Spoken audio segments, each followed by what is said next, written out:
sekitar kita ternyata ada makhluk hidup yang super kecil yang kalian nggak bisa lihat dengan mata telanjang, tapi jumlahnya sangat banyak dan perannya penting banget dalam kehidupan. Makhluk apakah itu? Makhluk itu disebut bakteri. Bakteri adalah mikroorganisme bersel tunggal yang tidak memiliki inti sel atau bisa disebut prokariotik dan ditemukan di hampir semua lingkungan di bumi, termasuk tanah, air, udara, dan di dalam tubuh manusia. Mereka memiliki beragam bentuk seperti batang, bulat, spiral, dan ukurannya sangat kecil, umumnya antara 0,5 sampai 5 mikrometer. Meskipun beberapa jenis bakteri dapat menyebabkan penyakit, tapi banyak juga yang bermanfaat seperti membantu pencernaan makanan atau berperan dalam siklus ekosistem.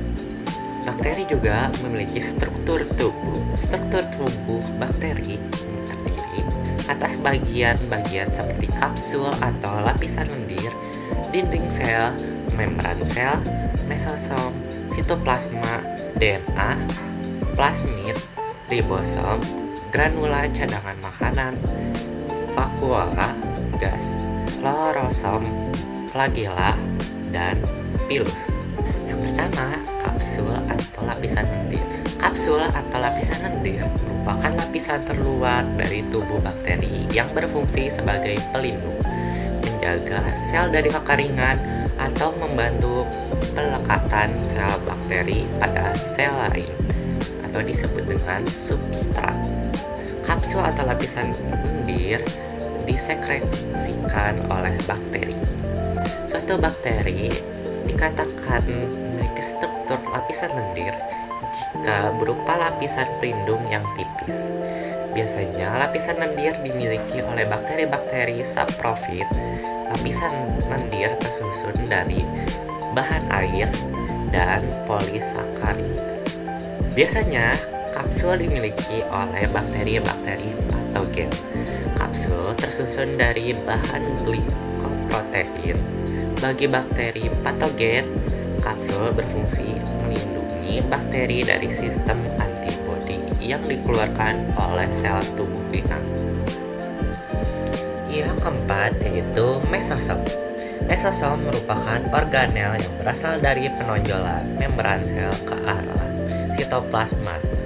Fungsi mesosom yaitu menghasilkan energi, membentuk dinding sel baru saat pembelahan sel, dan menerima DNA saat konjugasi. Yang kedua yaitu dinding sel. Dinding sel merupakan pelindung bakteri yang tersusun dari bahan peptidoglikan, yaitu gabungan antara protein dan polisakarida. Fungsi peptidoglikan adalah untuk mempertahankan bentuk sel bakteri, melindungi sel, dan menjaga sel agar tidak mudah pecah jika berada di lingkungan hipotonis. Yang ketiga yaitu membran plasma. Membran plasma merupakan lapisan pelindung yang tersusun dari bahan protein dan fosfolipid. Membran sel bersifat selektif permeabel, yaitu hanya dapat dilewati oleh zat-zat tertentu. Fungsinya yaitu membungkus sitoplasma, tempat pembentukan mesosom, dan mengatur pertukaran zat di dalam dan di luar sel. Yang kelima yaitu sitoplasma. Sitoplasma merupakan cairan koloid yang mengandung molekul-molekul organik, garam-garam mineral, DNA, klorosom, dan ribosom. Fungsinya yaitu sebagai tempat berlangsungnya reaksi-reaksi metabolisme sel. Yang keenam yaitu DNA. DNA merupakan materi genetik di dalam sel bakteri. Terdapat dua macam DNA bakteri, yaitu DNA kromosom dan DNA non-kromosom atau disebut dengan plasmid. DNA kromosom berfungsi menentukan sebagian sifat-sifat metabolisme bakteri. Plasmid merupakan DNA kromosom yang berbentuk sirkuler dan berukuran lebih kecil dibandingkan dengan DNA kromosom. Fungsi plasmid adalah menentukan sifat-sifat tertentu seperti sifat patogen, sifat fertilitas, atau sifat kekebalan terhadap antibiotik. Yang ketujuh yaitu pili. Pili atau Fimbriae merupakan rambut-rambut yang berdiameter lebih kecil, lebih kaku, dan lebih pendek daripada flagella. Pilus atau Fimbriae terletak di sekitar dinding sel. Fungsinya adalah sebagai membantu bakteri menempel pada media tempat hidupnya dan melekatkan diri dengan sel bakteri lainnya sehingga terjadi transfer DNA saat proses konjugasi. Yang terakhir yaitu flagella. Flagella merupakan alat gerak pada bakteri yang tersusun dari senyawa protein dan terdapat di dinding sel. Bakteri juga memiliki jenis-jenisnya. Pertama, jenis-jenis bakteri berdasarkan cara memperoleh makanan. Yang pertama ada bakteri autotrof. Bakteri ini dapat menyusun makanannya sendiri dengan mesintesis zat anorganik menjadi zat organik. Jika energi yang digunakan untuk mesintesis tersebut berasal dari cahaya matahari disebut dengan fotoautotrof. Yang kedua yaitu bakteri heterotrof, yaitu bakteri yang sangat bergantung pada zat organik di sekitarnya. Hal itu karena jenis bakteri ini tidak dapat mengubah zat organik menjadi zat organik. Berdasarkan sifatnya, jenis bakteri ini ada yang parasit. Contohnya adalah Treponemia yang hidup pada manusia dan saprofit.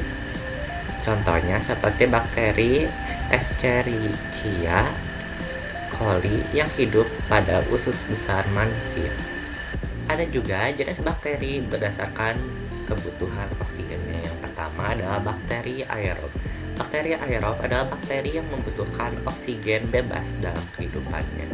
Contohnya bakteri Nitrosomonas dan bakteri Mycobacterium tuberculosis.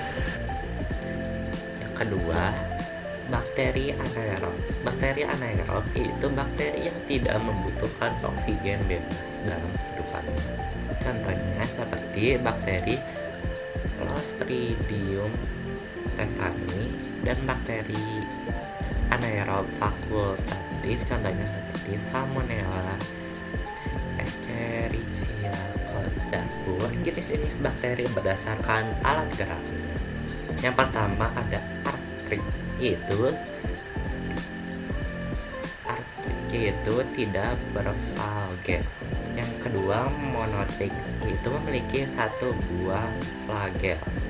Yang ketiga Lophotric, yaitu memiliki sekelompok flagel pada satu di antara ujungnya. Yang keempat yaitu Amphitric, yaitu memiliki flagel pada kedua ujung baik tunggal maupun berkelompok. Yang kelima yaitu Peritric, yaitu seluruh permukaannya berflagel. Ada juga jenis-jenis bakteri berdasarkan bentuknya. Bakteri basil atau bacillus yaitu bakteri berbentuk batang atau silinder dengan variasi monobacil hanya satu, diplobacillus bergandengan dua-dua, dan streptobacillus yaitu bergandengan berbentuk rantai. Yang kedua itu Coccus. Bakteri Coccus adalah jenis bakteri yang berbentuk bulat seperti bola. Adapun variasi bakteri Coccus adalah Micrococcus atau tunggal, Diplococcus atau bergandengan dua-dua, Pterococcus atau bergandengan 4 dan membentuk bujur sangkar, Sarcina bergombolan berbentuk kubus, Staphylococcus atau bergerombol, dan Streptococcus itu bergandengan membentuk rantai. Adapun bakteri berbentuk spiral atau bisa disebut spirillum. Bakteri spiral adalah jenis bakteri yang berbentuk lengkung dan nampak seperti spiral. Variasi bentuknya ada vibrio berbentuk koma jika lengkung kurang dari setengah lingkaran, spiral jika bentuk lengkung lebih dari setengah lingkaran, dan spirochete bentuk lengkung membentuk struktur yang fleksibel. Ada loh peranan dan manfaat bakteri-bakteri yang merugikan, ada juga yang bermanfaat bagi kita. Contohnya seperti Lactobacillus, yaitu bakteri yang membantu pencernaan makanan, menghasilkan vitamin, dan digunakan dalam industri pangan untuk membuat keju dan yogurt. Ada bakteri Azotobacter, yaitu menyuburkan tanah dengan mengikat nitrogen bebas dari udara sehingga dapat digunakan oleh tanaman. Ada juga bakteri Escherichia coli, yaitu membantu pencernaan dan melindungi saluran cerna dari bakteri jahat. Ada juga bakteri yang merugikan. Contoh bakteri yang merugikan yaitu Clostridium botulinum, yaitu menghasilkan racun yang dapat menyebabkan keracunan makanan, terutama pada makanan kaleng yang busuk. Ada bakteri Xanthomonas oryzae, yaitu menyerang batang padi.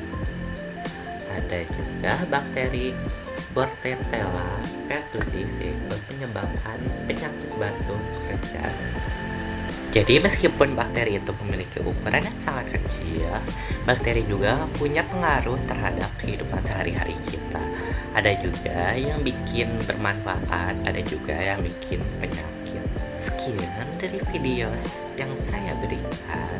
Mohon maaf bila ada salah. Semoga kalian paham dan bermanfaat bagi kita semua. Wassalamualaikum warahmatullahi wabarakatuh.